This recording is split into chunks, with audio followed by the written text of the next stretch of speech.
headlamp.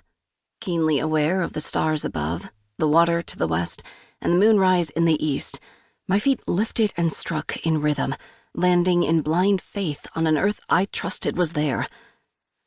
Centering my gaze on the black horizon and my thoughts on my breathing, I leaned into the run, ignoring the protests of my legs. I sought what I'd felt in those final miles of the Pacific Crest Trail. It hurt, but inside me a mantra blossomed. I have an incomprehensible ability to suffer.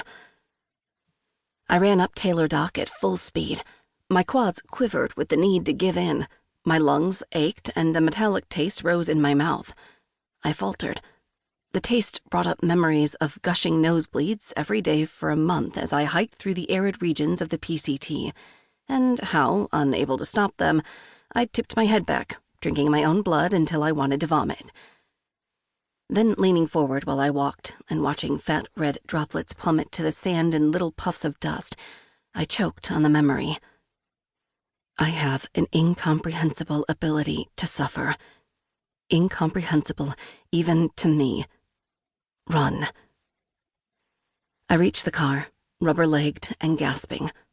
I'd discovered that the problem with proving you are capable of more than you believed possible is that you no longer have excuses, only reasons to push harder. How can I possibly push harder than I already have? 2. Restlessness. Watching the pale gold harvest moon crest the foothills as I drove home, I recalled the last full moonrise I'd seen while crossing the flanks of North Sister in Central Oregon. Its beams had turned Obsidian Falls into a ghostly veil as the water plummeted over the brink, the only sound in a silent wilderness. I remembered how I walked through fields of obsidian, like glittering black diamonds under my feet. Then I turned into my driveway and blinked back the tears. My body was here, but my heart remained in the wild. A few weeks after my run along Bellingham Bay, I found myself driving upriver at dusk, thinking existential thoughts as I gained on the mountains. Moments from the PCT replayed themselves on the movie screen inside my mind. I sang along as the radio proclaimed, "Nothing scares me anymore," the only phrase I could identify with in an ocean of vapid lyrics.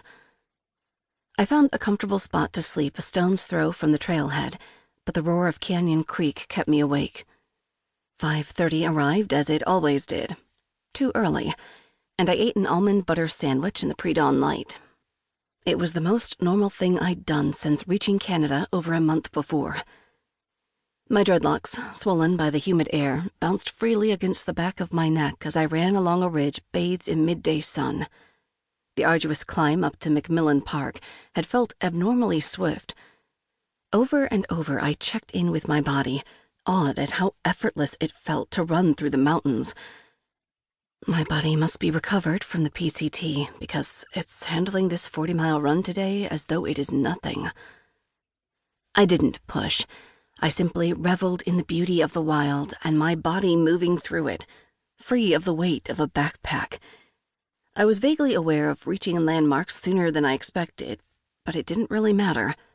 I was home, wild and free, in a hazy realm of sunshine and weightlessness. Less than 11 hours later, my feet pummeled the mighty bridge over boisterous Canyon Creek. I whooped with the joy of it and worked my way down to the rocky shoreline. Fully clad, I lay down in the glacial creek, letting the water roll over me until I went numb.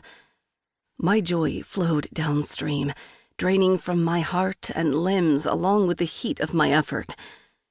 Instead of sleeping at the trailhead again, I would drive downriver to a cabin beneath the cedars and fall asleep in a bed. Tomorrow, there would be no wandering in the Alpine. Shivering, I headed for the car. There is an ebb and a flow to life post-hike. I feel moments of utmost contentment, knowing that I accomplished something mind-boggling, whereas other moments I gaze out the window wondering if I merely dreamt it. In still other moments, the absence of focus, miles, and freedom to walk sends me spiraling into despair, and I grieve. Life feels empty when the trail is over, even when it's full. The memories are like